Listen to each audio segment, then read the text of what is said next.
So, tip number 1 would be to be honest, because a lot of the time, like, you might not know how to do a particular task that she's asked you to do, and if you don't ask, you'll never know, basically. And also she might go like, oh, why have you done it like that?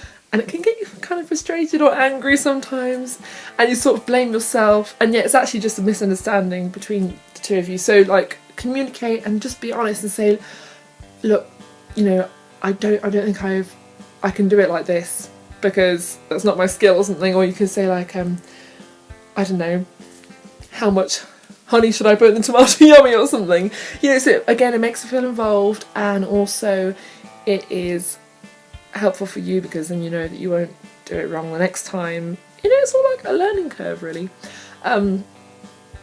And also, it's good to be honest because then you can sort of work out any disagreements that you might have, and you can also sort of look back and think, yeah, I could have done that better, or, you know, or you could say like, well, actually one time, she came and she was like, oh, I thought you would have done this by now or something, and I was like, because I spent ages doing something else, like washing up, and I'm very thorough with washing up, but I take a long time, so that's probably just me.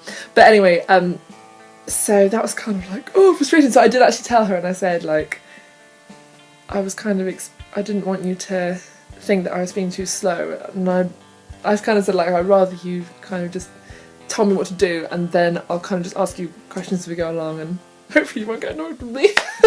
And she was like, no, that's fine, I'm so sorry if I came across this way and stuff. So that was good. Anyway, just gonna get rid of this hair on my thing. There we go.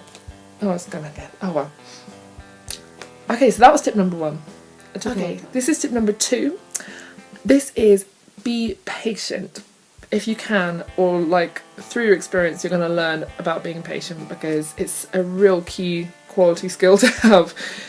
Because sometimes you'll ask a question and it's a perfectly reasonable question and everything, and you kind of need to know the answer, and it'll take a really long time to answer.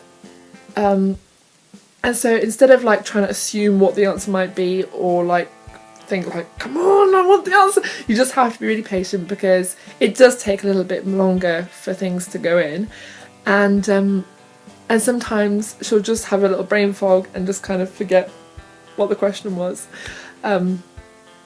So just be patient and just remember to wait for an answer, and it will come eventually.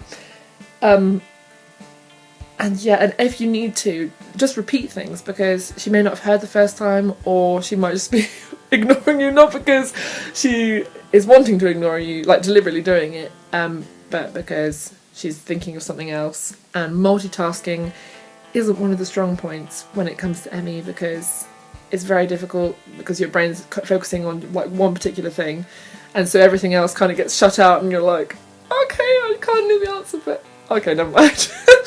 So yeah, be patient. That's a very key quality tip, I think. Okay, the last tip, tip number 3, is to clarify and paraphrase as well, just so that you're not sort of like coming across as like clueless or something. And also, if you don't, she might think that you understand and you don't. Like, she might have, she sometimes uses different words, which I'm sure her husband will tell you more about.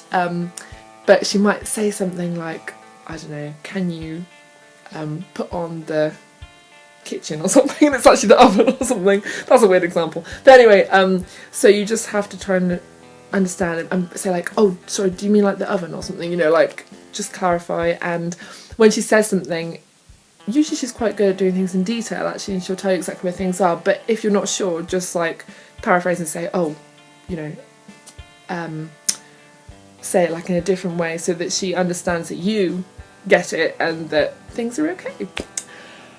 So yeah, helpful. There's plenty of other things I could say, but obviously I want to leave that to Esther as well, and her husband. So yeah, I hope that's been helpful. By the way, this is a necklace that she made, and she's going to be selling them soon. It's not like a advertisement or anything, but I really like it, and yeah, you'll probably see more of that kind of stuff later on in the videos. Anyway, it's been good talking to you, and I hope that you have found it helpful at all, and just want to say keep on with the caring, because it's a tough job, but it is rewarding in some ways. So yeah, okay, well, goodbye.